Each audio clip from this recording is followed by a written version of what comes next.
was tweeting like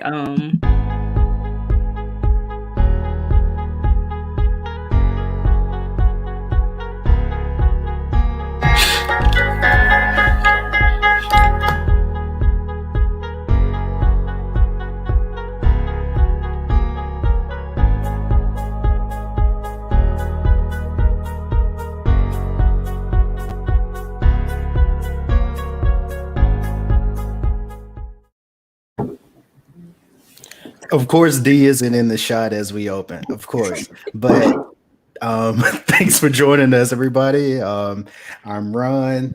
To my right, my directions are wrong because this is in reverse. I have D. What's up, D? you supposed to be nice to me today. It's my birthday, It's everybody. D's birthday, so everybody It's D's wish birthday. D a happy birthday. Everybody wish D a happy birthday. Hey, Court, what's up? It's not my birthday. It's not Court's birthday. It's all of but- our birthday. It's It's my birthday. birthday. It's your birthday. We are one. The kids wear clowns. All the kids. All So- of And us. the crown today. Hmm? Their birthday crown. There we go. Yeah. So yeah, today we are here to talk about the history of violence. But before we get into that, if anytime you feel the need to drop a comment, we'll catch your comment on screen, drop your theories. Just let us know what you think. There's a lot to unpack with this episode. So of course we want to hear your opinions as well. But before we get into this episode, I forgot to do it last week because we had to talk about something pretty heartbreaking. So I kind of had to forego something last week. But who wants to take the under 1 minute recap for last week's episode? Who wants to try to attack that? Last week's episode. I just watched it today too. So You just watched it today. I nominate birthday girl. You got Yeah. it. Okay, so last week, just to make sure I'm clear, last week was the house. Mhm. Okay. Oh yeah. Okay. So last week we find that Letitia has purchased the home. She is intending to use said home as a boarding home for those who need affordable housing. Once inside the house, things start going awry. We noticed that the elevator's broken, but it works sporadically. Tick was going to go home. He decided to stay a little longer once he realized that the neighbors were unruly. Letitia got off with a baseball bat. Ruby drove off with the guns. The police arrested Letitia and told her about the house. We released all of the spirits that were stuck there, and 3 of the neighbors that had caused all of the ruckus got their comeuppance. Hiram was exorcised, is that the right word, from the home, and now it seems that Letitia is actually using the house for what it was intended for, meaning she is giving people homes. Ruby is feeling away, so we don't see her at the end, but that's it. Tree is a hater, as usual. Oh, Tree is the biggest hater. We're gonna get to him later. But so yeah, history of violence. Our first question is initial reactions, and I feel like I already know what the reactions are going to be because both of you hopped in the group and was like, "Hey, watch this episode now." Because if you don't know, this episode dropped early Friday, and they were like, "Hey, please watch this episode now." So, Court, let's start with your reaction. Not now, right now.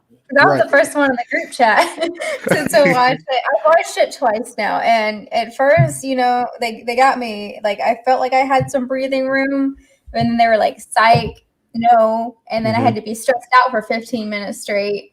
And then at the very end, Michael made fun of me because I went literally, and he was like, "It's not that dramatic." I'm like, "Yes, it is that Yes, it dramatic." is. Once again, they somehow they make you think that you're safe. Mhm. They have that really tense moments, and you just can't breathe. That you just can't. They won't let you breathe at all. It's just I have so much stress and anxiety because of this show. I feel the same way, but the craziest part is like Ronnie was saying, Courtney told us to watch the episode because she saw it 1st, and she said, I audibly gasped at the end. So you would think that it would be like, oh, okay, well, we're prepared for something. It was like, maybe this was a spoiler. There was still a point where I'm like, Because I knew if I said that, there was no way you'd predict what made me gasp. So I'm like, there's no way they're gonna guess. But But even I'm like, saying it, I'm like, oh, okay, maybe she was just excited because the elevator, the museum leads to the house. I can imagine like, well, why was she gasped? She was being dramatic. Yeah. No, I wasn't. No, she wasn't. Not at all. But even with that, I didn't see it coming though. So yeah, so this episode I need to go back first because Indiana Jones is like my jam. So this episode is like just it felt like watching an Indiana Jones movie, and it's cool to You felt see. it too. Yeah, it's cool to see Black actors go on this type of adventure. Like we never see this, and did you notice a little boy in the library at the beginning was reading Journey to the Center of the Earth? Yes, because I was like, ooh. Yeah. Was Letty intentionally dressed like old boy in Indiana Jones too? I feel like that had to have been the case. Yeah, I feel like they did have like the exploration type clothes on. So yeah, I feel like that was all intentional. So yeah, and we do get a callback to Journey to the Center of the Earth when Letty, emphatically told Tick, "You're not the center of the fucking universe." So yeah, we get a callback to that. Be still, my heart. I love when she reads him because he deserves it every time. He deserves it. But I especially like the fact that she made sure that he knew, like she made sure to say, stop pretending like this is just happening to you. Mm-hmm. Yes, your bloodline, and yes, but this whole thing, this is all of us. He got kidnapped. I died. Mm-hmm. So stop acting like this is all about you. And I really liked it too because he's trying to push her away the whole time, and every step of the way, she's been the person that's led them to whatever it is they need to do. Like every episode, she's been the MVP, and again, this one too. I mean, I'll say it because she went back and got the pages every time. So I think it helped a lot too because now Atticus is kind of, and I'm giving you air quotes, allowing her to be more active in it because now he's seeing it as all of them have to get through it together because it's not just him. But D, you made a great discovery while we were talking in the group because Letty was obviously like perturbed this entire episode, and you made you said there was a callback to something that she experienced in episode 2 with fake Atticus in the manor. So talk about that. Yeah, because remember they were in the rooms, and this is.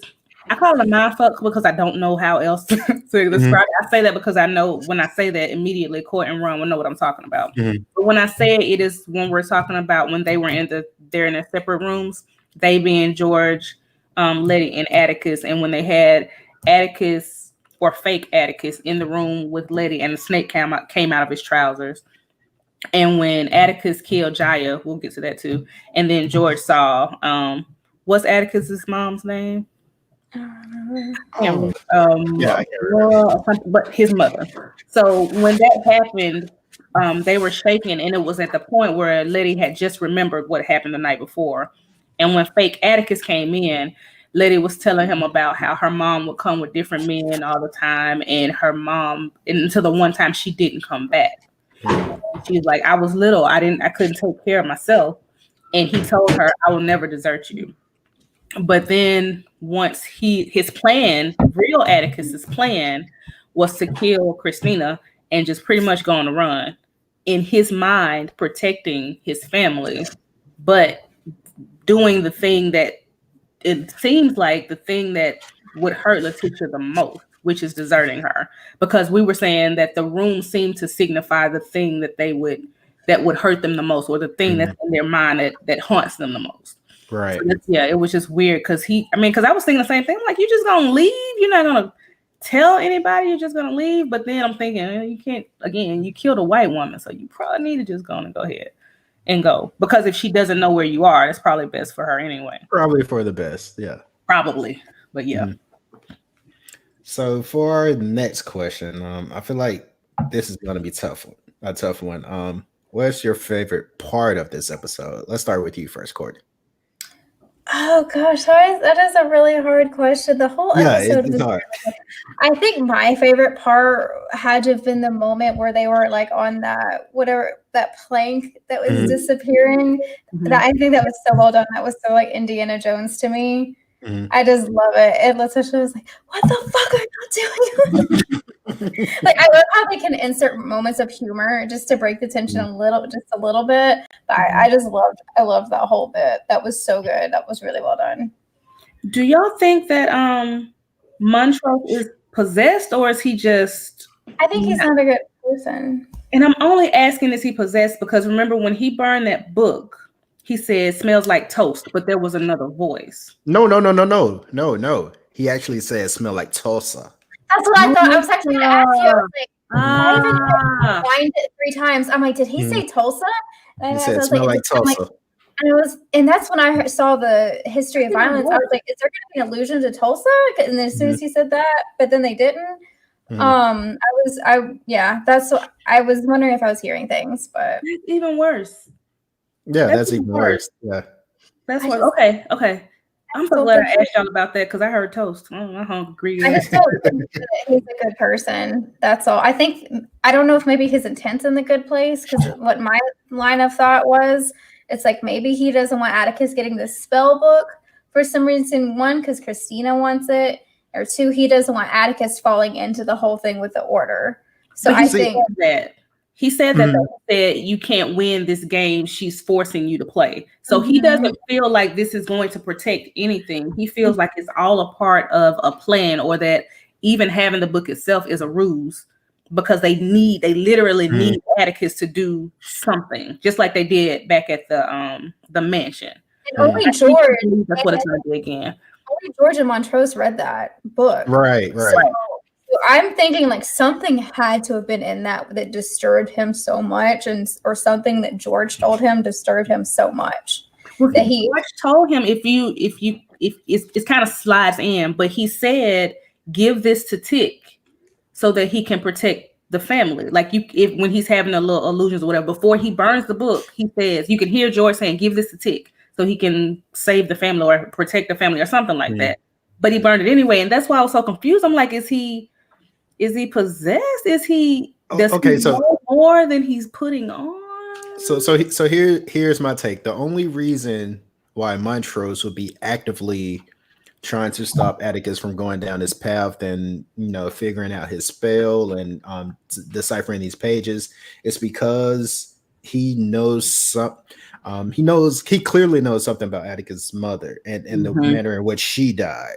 So I think that's why. So I seriously do think he's trying to protect her. And right now it may not look like that, but I do think he is trying to protect him as an Atticus. But of course it doesn't look that way now because it looks like he's actively trying to derail him. But if deciphering these pages could land the pages in the hand of Christina, then yeah, you don't want these pages deciphered. So I think that's why Montrose is trying to put a stop to that. Just like it's better that nobody has it. It's better that nobody has it. Right. Because Christina's already like a grand wizard. Because the bylaws are now burned and nobody can decipher the pages. So yeah. I'm convinced that she's a witch, especially because she couldn't enter the house because of the goat's blood. I'm like, okay, but Atticus could enter even though he had a power. So to me, that's like, okay, she's got a malevolent power. Right. Atticus can. Yeah, but the priestess, I don't know if that's improper, y'all tell me because I don't know the right words, but the one who helped them, what did she say? Who helps you get rid of Hiram? The lady that did it, she I think it was a witch doctor. So maybe that's what allows him to go, because she kind of blessed it. You know what I mean? Maybe he's black. I don't know. Maybe it's just like a no white people spell. Wouldn't that be nice? No white people. Sorry, court spill. But D, what's your? I'm disappearing into dust. D, what's your favorite part of this episode? I liked the parts where Montrose was like a father to Atticus, and in the two parts. The first one when he was telling him to apologize to Letty, because that was just regular old sweet advice, about how you need to apologize when you do. She's already read you, and you're wrong. You need to apologize. And even when Atticus was like, "It's not gonna be that simple," you're like, "I mean, so what? But you still need to do it. And this is why she's behaving this way. This is why she's behaving this way. So just make it right." And then at the end, when he told him pretty much the same thing Uncle George told him, he was like, "You grew up to be a great man, in spite of me." And I just thought that was a beautiful thing, because it doesn't make up for him being an absent or abusive father, because it's very clear he was abusive. But you can tell that Tick was really touched by it. because I'm sure there's always going to be a part of him that yearns for his father, just because it's your family. So those pieces in particular, just I like those the most because it showed a side of Montrose that George said was there. Because he even said, you had a lot of loving when you were a child, and it seems evident that was stripped from him from his abusive father.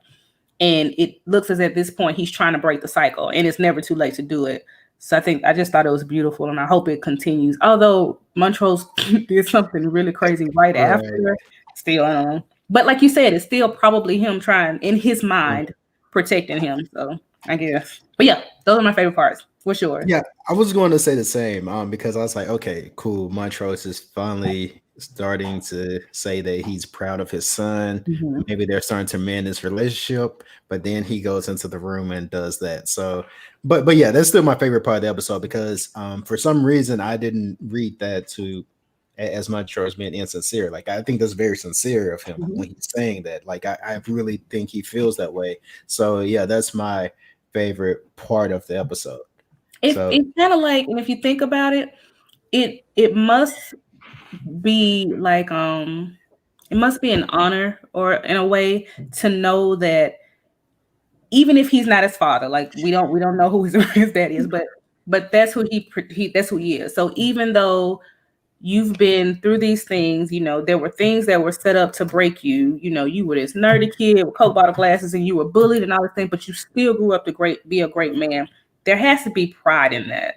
And there's probably also pride in knowing that he will be able to love the way he can or should, because he's capable. He doesn't have all of this stuff built up inside of him, all this hate, or he didn't have all his love stripped away as a child. He still has it. So I think it's just like a pride in knowing that you'll be able to do the things that I couldn't, because I just literally could not do it. So I just, that being in there, it's just like little small things outside of the story that they do that really well. The way they're writing and weaving the stuff in there, they're doing a good job. I think a really good job. I think so too. So I feel like the next question is going to be the same for me. Favorite quote of the episode, or favorite imagery, or favorite. So who wants to take this one? Favorite quote? I don't have a favorite quote. Okay, I'll go first on this one. To me, when Montrose was talking about the and I think it's great advice for every married man or man in a relationship when she's fussing at you. Just have the love song playing into your head, because by the time that the song is over, yeah, you're gonna love her again. It's just a whole love it. So yeah, just remember that next time she's fussing at you for not, it's probably your fault. Taking the meat out the fridge. So. Right. All you had to do was take it out. I asked you to do one thing, and that was take the meat out. Just one thing. I think I like that too. I also the part with Ruby, and I think I like Ruby so much is because she reminds me of like my aunties and my cousins. Like her build, her stature, her attitude, her all of it. She reminds me of my people. So I think that's why I'm more partial to her. And seeing her sad, like really sad after that thing with the resume, it's like once again it's one thing that can be something else, because she's just like, I've tried so hard and I've done these things, and she's talking about perfecting her resume, and lady was going to hem her dress and all these things, and she thought that she had to do to get that job. And then she goes in prepared, and this woman's just like, oh, I got it. I just did it on a whim. It's like what it is. So it could be, it's disheartening for Ruby, of course, because she's prepared for it. But it also kind of puts you in the mindset of like, what is for you is for you. So if that girl was meant to get that job, she got it because she had no preparation whatsoever. She walked in there and was like, can I have it? And they said, yeah. So that's just showing that it could be a situation where that's not what was meant for Ruby. I hope that it doesn't mean that William's crazy ass is meant for Ruby, because I don't like it. That I want to get to. So we're gonna put that one in theory zone, because that's one I definitely want to talk about, because there's a lot to talk about with William. So yeah, let's just a lot. So Courtney, what about you? Oh, God. Oh, I was screaming at her the whole time. I was like, I know you're sad. I know you're sad. I know he's You mad. drunk? But you're about to go home with this creepy white man. Mm-hmm. He was so creepy. So creepy. But It's like you said, Courtney, about you were talking about the horns. Yeah, like he had those horns. As soon if I'm home, like going home with a guy, and I see those horns, and I got tattoos and stuff. If I see that imprinted, I'm like, you know what? I don't feel so good. Like even before that, maybe you should stop if this guy like just sucks your blood and then kisses you. And I was just like, okay, maybe she's into that, but still, you don't know that. Don't kink shame her, Rennie. You're right. We are not a kink shaming. But we also want people to be safe with strangers. Yeah, right. That's what we're promoting here. Yeah, like this creepy white dude who has, and I looked back, they do look like horns, just like imprinted, and I'm just like, I know you're sad.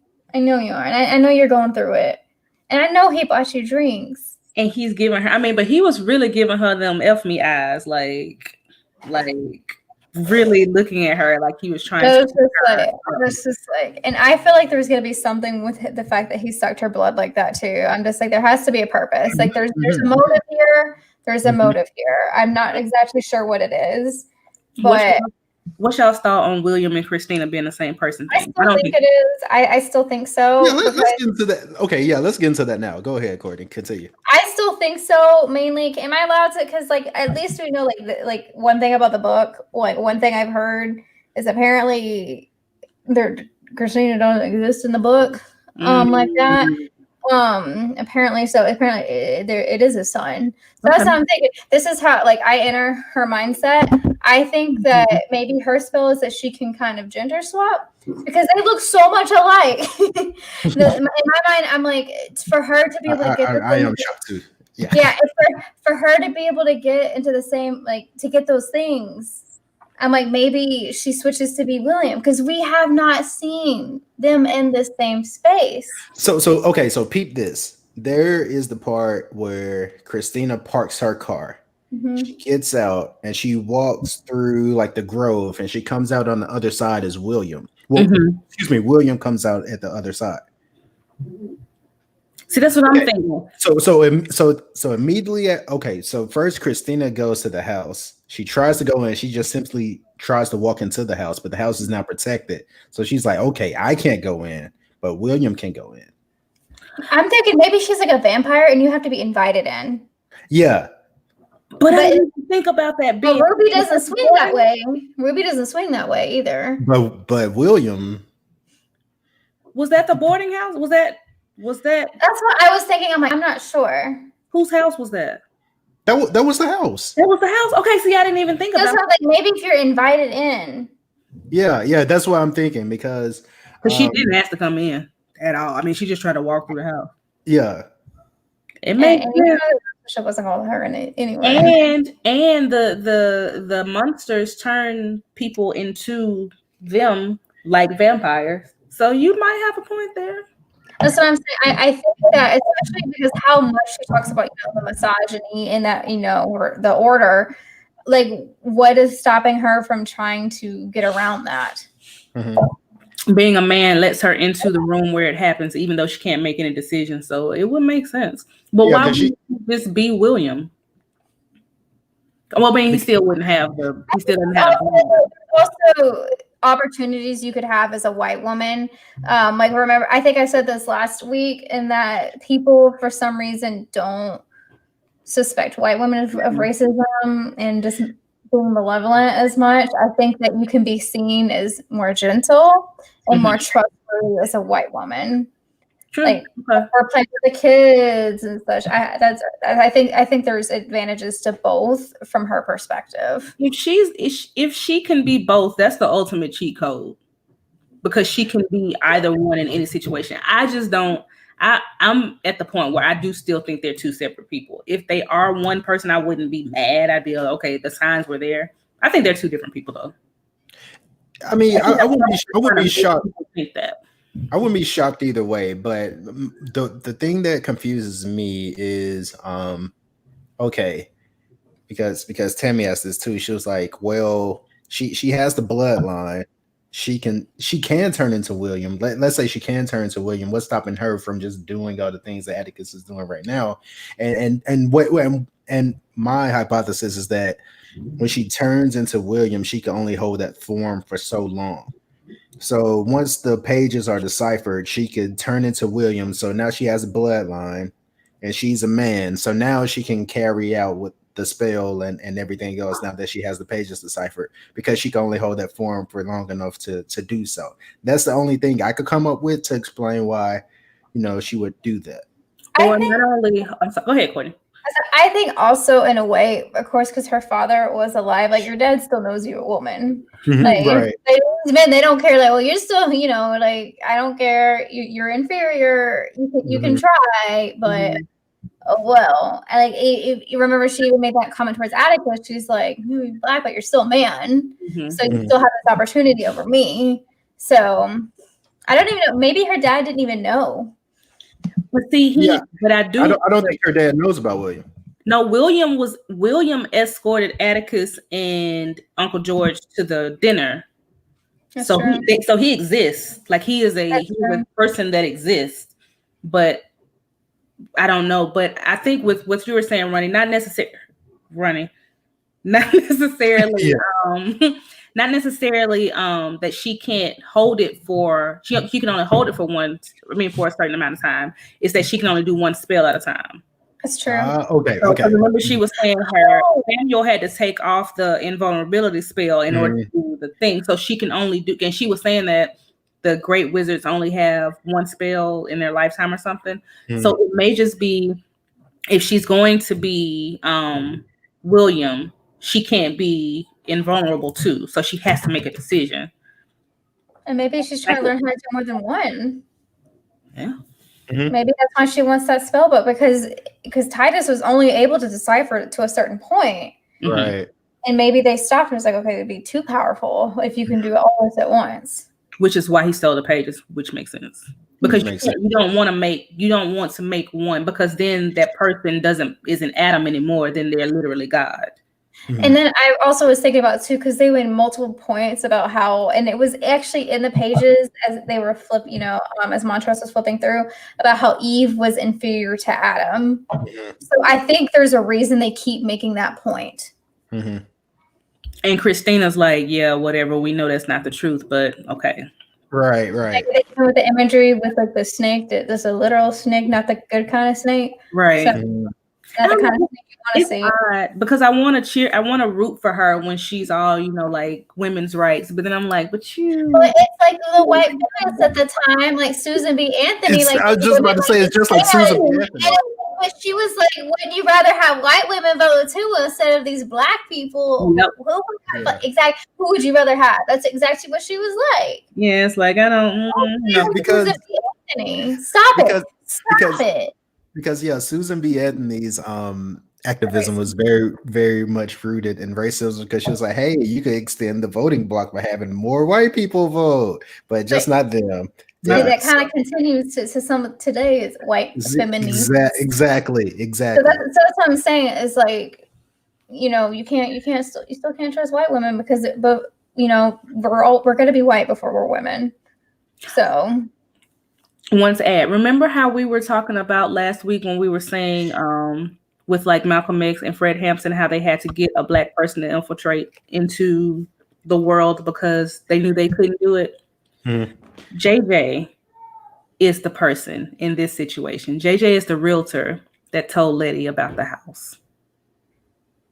And I'm like, there he is. Because I'm like, how did Letty, like, what would have made Letty buy the house? Because if Christina had told her to do it, there's no way she would have bought it. There's no way at all. So she got JJ to do it. And I'm like, see, there it is. Right there. They're consistent. Nothing. Like I said, these writers are really good with being consistent. So I just thought about it. I'm just like, oh, there he is. Because I couldn't figure it out. And I'm still trying to figure out how she knew to tell, like, what made her get Letty to do it. But now, see, it was just like, I'm going to give her the money, and then I'm going to just get JJ to plant the seed. So that's all it was. It wasn't hard to do. That's all it was. So there's one more. I'm glad you mentioned consistency, because there's one I want to talk about. So last week's episode ends with the elevator going all the way down, and then you see the bodies in the tunnel. Our beloved neighbor makes a reappearance in this episode. So with that, it had me thinking the arm that is caught inside of the trying to unlock the door. There's an arm there. Is that did anybody go back to see if Hiram's ghost was missing the arm? Yes. Was is? he? Missing, and he's missing his right arm too. It's Hiram's. So it's Like I Hiram. said, Okay. yeah, oh my gosh, I I didn't even connect that. I didn't even connect that. Mhm. I watched it today because I was That's probably how he thinking, died. yeah, but I was thinking, why is it? He bled out. Yeah. But I was thinking, what happened to That's what I was Hiram? wondering. I was like, what happened to him? And I saw his arm missing. I'm like, I know he wasn't experimenting on himself. And when I saw the arm and the thing, I was like, there you go, right there. That's damn Hiram's arm. It's Hiram. So I bring you more history lessons. I can't even. On our first episode, I said that the order, the Sons of Adam reminded me a lot of the Illuminati. The founder was Adam Weishaupt, a Bavarian. I think he was a scientist and a scholar, but he was also a member of another famous organization. He was a Freemason, and if you know anything about Freemasonry, allegedly there are tunnels underground that connect Boston to Philadelphia to the place that eventually became Washington, D.C. So they could, once again, air quotes here, allegedly travel through and have quick passage through these places. So that makes me think that this is like the avatar for like Freemasonry. That makes sense now because I was like, saying they have a whole tunnel from Massachusetts to Chicago. Because remember, Hippolyta was like, Dee said, how did they get to Chicago without Woody? And then there you go. Because I was thinking that too, but then when I watched it today, I'm like, oh, it's the elevator. It's the elevator. The elevator is right there. And I'm like, I knew all the way to Boston. All they had to do was go down. Also, we found out that Letitia did not know anything about her neighbors dying. She really, because she's like, oh, there's my neighbor. Yeah. I think this is one of my neighbors who disappeared. She wouldn't know. So I know we had that question, but I thought she was putting on too because she was just like, oh, I didn't know anybody was missing, but she legit. No, she's like, oh, under my house. Yeah, that's the thing. Okay. 3 white boys missing. Great. Next question. Picture. Yeah, that was interesting. Did y'all what did y'all think about the whole thing with with Tick saying he didn't trust him? Did y'all think it had anything to do with Tree implying that he was gay? Yeah. Let's talk about him real quick. He's the worst. Tree is the biggest hater in the world. Yes. Now, I'm waiting for him to get got, honestly. We talked about this a little bit. Do we think he is just almost like just a foil or comic relief, or do we think he has more like a serious place in the story? Because he keeps popping up. He was at the bar the first day. It's obvious Tick doesn't like him, and you can kind of tell that he maybe bullied him when he was younger. But just by the way Tick's stance and the way he's aggressive and how he tenses up immediately whenever he sees him. So he was at the bar the first day. He was at Letitia's housewarming, talking about how they used to tussle back in the day, and then he just showed up out of the blue to get in the car. So is he important, or is he just like something they've thrown in there for us to focus on so they can slide something else? Is it misdirection? I guess it's a red herring. Everything in this show is so intentional. That's what I'm like. Everything in this show is so intentional. I wouldn't be surprised if he had like a greater purpose, honestly, because I'm like, why would he be tagging along and all this mess? I'm gonna call it. And if I'm wrong, it's fine. I'm starting to think he's a plant because in the very first episode, when he sent Tick to talk to Sammy, he was asking about the car, and Sammy said, Tick asked Sammy, "You saw what he was driving?" And he said, "No, Tree did." So Tree's the one that told him that they were driving a silver car that was fast. Blah blah blah blah blah. Then he came and pretty much pushed Letitia and Tick together because he was like, if she's yours, you need to tell her. And that's, right after that, that's when they had their bathroom rendezvous. And then when they were at the museum, it was like he was trying to cause discord between Tick and Montrose. So it seems like he's trying to, in a way, and it looks like hate, but kind of make sure him and Letitia are cool, like make sure that they're together. Yeah. Working on Tick's jealousy to keep her close. Like, I want y'all close, but I want you to have suspicion and be away from Montrose. Now that you mention that, that can't be coincidental. Like he has to be there to kind of like pull the string. Plot driver, yeah. And again, it may be a red herring. It might be just like, I was wondering too. I was like, what if Letitia gets pregnant?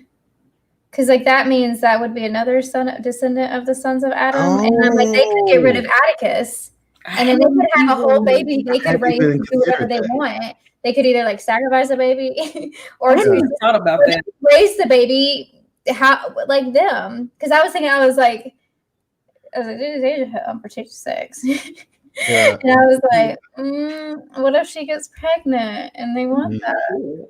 She could. Because you can get pregnant the first time you have sex. I mean, it happens. Oh, yeah. It just got to match up with it depends on. Yeah, who knows? Back then, they didn't have birth control. So I was like, oh, you playing dangerous game. I was like, that's the first thing I thought. I was like, oosh. Girl. I was like, ooh. But I don't know. I think Tree is more than just. I wouldn't think in a good way either, personally. Yeah, I agree. I don't think it's for good because I think they're setting him to be dislikable for a reason. Nothing about him is good. He's a hater, and he's a. I'm waiting for his moment. I'm waiting for it. Everything about him is bad. Even, I mean, just by the way he was just like, was wondering why him is, why your dad and Sam is so close. Like, not your business. Worry about yourself. Like what? Like. Why even? Well, I mean, we have the answer as to why he would even say that, but in normal circumstances, what's that even to say to someone's? Yeah. Well, he made it a point to let, like, if just in case you missed it, I purposely put it out there so that you could see that Sammy likes men, and just in case that wasn't enough, because Atticus was like, I don't care, I'm not, I ain't gay, I don't care. And he's like, oh, I wasn't talking about you. I'm talking about your daddy. So it's just like, I'm making sure that I want you to know that your daddy might possibly be gay. Who cares? But it is 1950. Whatever. It is 1950. And Tick does say a word that isn't, socially acceptable right now. So there is maybe kind of like the foreshadowing that he's very much a man of his times in that regard. The good thing is he didn't let it bother him, because he was just like, well, he just, I ain't gay, and walked off about his business. But I'm with you. I'm wondering if he did that because it was Tree, and he just didn't have the time to be bothered with Tree. Well, no, because remember, he also had a lot going on too. They were looking for something very specific. Yeah. I wonder if it would have been more, if he had been more angry, had it been implied by somebody else. But I was about to say, remember when his dad came back from talking to the security guard? He was like, "So how you know him again?" Yeah, he did. So I think it is there. I mean, we like Tick, but I think it may turn out that he's very much a man of his time in that regard. So. And an army man too, or Marine. Exactly. So now I want to get to okay. So we cross the plank. We go underwater through the tunnel, and now we've reached the room with the indigenous woman. I want to talk about that. Woman, man. It's a two-spirit, and actually that's actually a thing that's in indigenous cultures too. That's like a legitimate thing too. Courtney, you're taking my notes, but no, see, no, I'm joking. But question for the both of you: Do you know the language that the two-spirit was speaking? It was, I saw it because I watched with closed captioning. I don't know what the language is. I didn't even know if it was real. I thought it was maybe something for the show. I knew it was real. I just didn't know which one. It Okay. is Arawak, and excuse me if I'm pronouncing that incorrectly, but they this language was spoken by indigenous people of the Guyana region, Okay. which is the first nation that Christopher Columbus encountered. Those people would go on to become the Taino people that were later migrated to Haiti. I use that with air quotes. So yeah, Guyana. She mentions the land of many waters that is Guyana. Mm-hmm. So there's where she's from, and court, like you said, two spirits. I want to make sure I say that is very prominent in Native culture. It's neither man or woman. It's two spirits. So I think that's very important. And I basically the point I wanted to make is I think that's why this episode is named A History of Violence, because just like I said, Columbus was the first explorer to encounter these people. The first white man they saw was Hiram. So it was Hiram. No, excuse me, Titus. Titus. Yeah, the mix up Titus. These white men are dangerous. Yeah. Yeah, basically like Pocahontas, like who are these white men? Yeah, It's so almost just like Pocahontas. Yeah. I think it shows that generations of white men have just been evil throughout time. So I think that's the reason why this episode is called A History of Violence. But let's talk about why Montrose would do what he did. Let's get back into that because That's why these indigenous people just can't catch a break. Like they just came back to life, and then getting help, and then all of a sudden you just gotta die. I did think that was cool that he went and made sure he brought her with them. Mm-hmm. That Tick brought her with him, because I thought they were just gonna leave her down there and she would just fall back into whatever spell. But the fact that Tick grabbed her and pulled her back to bring her out was cool. And because go ahead. No, I was just gonna bring up the siren, but go ahead. We go to that next. Because I was gonna say on my second rewatch, I noticed that Montrose is like, we need to get out of here, but Tick is the one who grabbed. I want to mention something too that I noticed when they were getting the elevator. Montrose deliberately dropped the scroll deliberately and tried to go after Letty to keep her. To keep her. Yeah, someone said they think he's possessed too. Yeah. Okay. Yeah. So I hope I pronounced it right. Two people who think Montrose is possessed. I won't argue with that at all because he's always on my side. His motivations right now are kind of sketchy. But ultimately, I do think he is trying to look out for Tick in his own weird way. But I definitely won't argue with him being possessed because that kind of makes a lot of sense as well. Because as you mentioned, I do think someone is planted in this scheme to ensure that they don't decipher the pages. So of course it would make sense for it to be Montrose. So I won't argue with that as well. Yeah. I wanted to bring up he said that they turned her. Well, Tick was saying they put a spell on her and turned into a siren. And in mythology, a siren used their voice to bring passengers and pretty much shipwreck them. Mm-hmm. So that makes sense too, because she's pretty much underwater at this point. Mm-hmm. So if she's bringing passengers in to shipwreck them, I guess that means nobody else can, quote, conquer the land that Titus has already discovered. Yeah, and I don't think they were ever supposed to make it out of that room either. So that's the thing too. But of course, because I can only imagine if Tick would have gone down there by himself, yeah, he probably wouldn't have made it past the plank. So yeah, I don't think they were ever meant to make it out that room. So the siren point is very good because I do think that it plays with that as well. It was also beautiful when Tick said, she told him, you're not responsible for the sins of your forefathers, but I don't know your spirit. I don't know your spirit. He cried. I mean, he was crying, he was upset, and it was almost like, I get it. Like it sucks. I get what I want, but it's like I feel your pain. I get it. You know what I mean? And it was beautiful. They had a shared pain moment. He's like, I'm not trying to keep that from happening to my people because it happened to your people. Yeah, exactly. That was really yeah. And again, that's another reason I think why he grabbed her, not just to get her to decide. Hold on, stop. Hello, Mom. We are discussing love. We are discussing Lovecraft Country. So Hey, Mom. that's where we're discussing right now. Oh God, I'm surprised my mom hasn't done that yet either. Like, what are you talking about today? No cussing. No cussing. I don't. We're not cussing, Mama. Hey. So yeah, is there another theory that we missed, or did we cover everything? I think that's it. We got Titus, we got Christina, and William. Oh, what does William want with Ruby? Okay, whoever. To answer that, we have to once again we have to go back to whether or not we have to go back to whether or not William and Christina are two different people. I feel like that's the only way to answer that question. So all right, I said they're the same person camp. I think it's to get in the house because she's like a witch vampire type person. I think it's to get in. I think she's I'm sorry. Bye Mom. Revelation.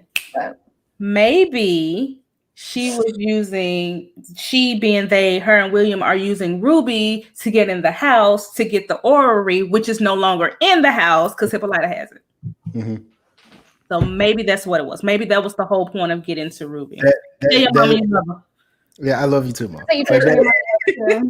Yeah, that was it. They were definitely trying to get the orrery, so they're trying to get the orrery. You had to go in as William, but they're quickly going to discover that the orrery is not at the house. So, and one thing too, it's like because he told her, he's like, I can give you all the things that you want. So I'm like, maybe because Ruby's already got kind of a beef with Letitia, that so he's dropping the wedge in between. Dropping the wedge and maybe use her to like kind of like spy and maybe be a plant. Mm-hmm. Yeah, I mean, he ran that game too because it's like. He was like, I know you've heard it before, but you haven't heard it from me. Mm-hmm. I can do it. I'm like, you stop running that game. Weird ass white man. Your mama go? I hope your mama's go. Yeah. Don't run that game because she's vulnerable right now. She's sad. She going off the whiskey sours. Mm-hmm. and she's just in a bad place because she doesn't trust anybody really even. Because she definitely doesn't trust her sister because not only the house, but the money too. Mm. So she's kind of alone. She feels alone, I guess. So I don't know. Yeah, and I do feel like and I think the choice was very intentional that there is some beef between them, obviously because they're half sisters, and the reason why they're half sisters. So she's like, it's my half sister. Yeah, as a half sibling, like you only say it that way if like you're being mean about it. Yeah. Do you think the spirit, the spirits in the house, the trapped black spirits, are the ones that called Hippolyta to that orrery? Possibly, but she also kind of into that on her own anyway. She is, but they but it was in the room, and she heard the voices in the room that she went into to get it. Just like the white boys, they heard the voices in the room. That's what if it was George's spirit? Yeah, because I'm still thinking, he's going to tell Angela Bassett, "Hey, I got to go back to work," and he's going to show up. Right quick. I'll be right back. I promise. This is my first job as being your husband. But then, no, I think he definitely is a presence. I think it was him. Okay, that makes sense though. George makes sense. Yeah, Billy said she. Yeah, I got someone backing me up too. Yeah. Oh, and Jock said that the Ouija board we saw, George is dead. That's what we were allowed to see. But if you pay attention, it was still moving while we weren't looking at the letter. So she said it could have said George is not dead. Okay. And they just purposely didn't show us the not part, which would make more sense. The reaction would not make sense. Because, it wouldn't be George. I was like, maybe it was Hiram. But then how would who know who George was? Right. So if it's saying George is not dead, it makes more sense because Dee would be pissed. She's like, why would y'all say that? Why would y'all do that to me? Because I know my dad's dead. We just had his funeral. Right. Okay. That makes sense. Okay. So I'm with her. I agree with her. I think it was not or isn't or, some kind of form of it. I don't know how Ouija boards work because I don't know. We don't play with Ouija boards right here. I don't even like saying it. Nah, absolutely not. We don't play with them demons. Nah. We don't invite things into our home. Ruby Ruby. All right. So before we go, because we're about to close out, where is Ruby right now? I think Ruby's still with the white man. She's with the white man. But she would have to be in the house when they returned, right? It may have been his house too. I think it was his house. I think he took her back to his place. That's what I'm thinking. What? Like wealth, because look what I can get you. It looked like a pretty nice house. It didn't look like the boarding house. But that pokes holes in our theory that he had to enter. Well, William had to enter to get the orrery. So Well, maybe it's just a setup. Like maybe it's just. or maybe this is like the long con. I don't know. Right, or maybe to get her to bring it to him. Okay. Next time you show me your place. Okay. Because somebody else. I mean, it's a boarding house. Somebody else would have been there. No. Yeah, that's true. You wouldn't be, on the stairs. On the stairs, yeah. You never know sometimes. Get how you will. So I don't know when inspiration hits. That's what I heard. I don't know. She let a white man suck her blood and was totally fine with it, with the horns on him. She may be down with it. I'm fine with that. Just it's a stranger, ma'am. That's right. No shaming, but be safe, ladies. Be safe. It looks like that. Like especially if you go in his house. Yeah. Like kind of how people rallied against the Issa and the other writers and creators are insecure about certain sex scenes. Like no demon sex, people. That's what we're gonna say here. No demon sex. No demon sex. No demon sex. Especially not Ruby. Ruby's pure. Let her be. Yeah, I like Ruby. So let Tree have sex with a demon. It's fine. We don't care about Tree. Yeah, exactly. Yeah. And by the way, that is the worst nickname ever. You know how they say most men got 2 legs. I have Tree. Man, shut up. So whack. I'm just so ready for him to about him as whack. Guy. I'm ready. If it's a vampire, I'm looking forward to it. Whack. His haircut. Whack. Whack. Whack. Tick. He tight as fuck. He is awful, and I hope I don't care what happens to Joe. I just like, let the death be satisfying. Cool. Yeah, I want an anvil to drop on his head. I want or like that pendulum that was at the booby trap. Yeah. He's not smart enough. Not smart enough to move. Yeah, he'd be like, "What is that?" Like the white boy with the elevator, like, no, what is that noise? Dummy. I'm glad that happened to him too. I watched that back. I was like, why would you do that anyway? Like knowing how elevators work. Why would you do that? Curiosity. Say curiosity killed a cat. Killed a white boy in this situation. We will see. Ebony has a theory that next week will be Hippolyta's arc. Or her story. I'm ready because we haven't seen enough of Hippolyta, but she's a cool character. Talk about that, how she was headed towards that county. I was like, she's headed towards the sundown county. Don't you see death, girl? I was like, this was me. I was like, no. And she's got the baby. She's got the child with her. I was like, but she's fed up, and when a woman's fed up, she doesn't know where she's going. But I was like, she's headed not only to a sundown county, but one with vampires. Yeah, you're right. Yeah, Dee's so confused. She's like, "What are you doing?" I was screaming the two. I was like, "Wait, no, don't do it." I hope somebody. Okay, so we're gonna do this now every time before we close out the episode. I'm gonna read the description for episode 5 because I feel like none of us watched the preview, so I'm gonna read the log line for episode 5. It's called Strange Case. So after making a devil's bargain with William, there we go. Ruby steps into charmed shoes of a white woman. A betrayal by Montrose unleashes Atticus' pent-up rage, leaving Letty deeply disturbed and sending Montrose into the comforting arms of his secret lover. Well, that makes sense. Makes sense with the white woman because it's like things that you wouldn't have access to before. She was like, "If I were in your skin." And he kind of looked like and then Devil's Deal, so she's got to be doing something. Oh man, I'm That's ready. a lot. That's a lot because if the fact that they said secret lover, it's Sammy, right? Like it's Sammy, right? It's Sammy. Okay, so if that's his secret lover, then that'll be there. My only thing, I really love Letty and Tick together. So I'm hoping that Jaya doesn't show up again. And I've noticed, if you didn't pay attention, because I went back, this fresh on my mind because I watched them today. Jaya is the woman that came down from the spaceship in the first episode. That's right. And she's the woman that he killed in the mindfuck. And wasn't she the one that said you should have never left? That's what I'm thinking, because he called South Korea, and I'm thinking he could have known women, but she said, you went home, you shouldn't have. So I'm thinking she's got a place in here somewhere, and I'm hoping that she's not like his lover that he left that's going to come between him and Letty. I hope. Who knows? I like them together too. I don't know how long. How long was he in Korea?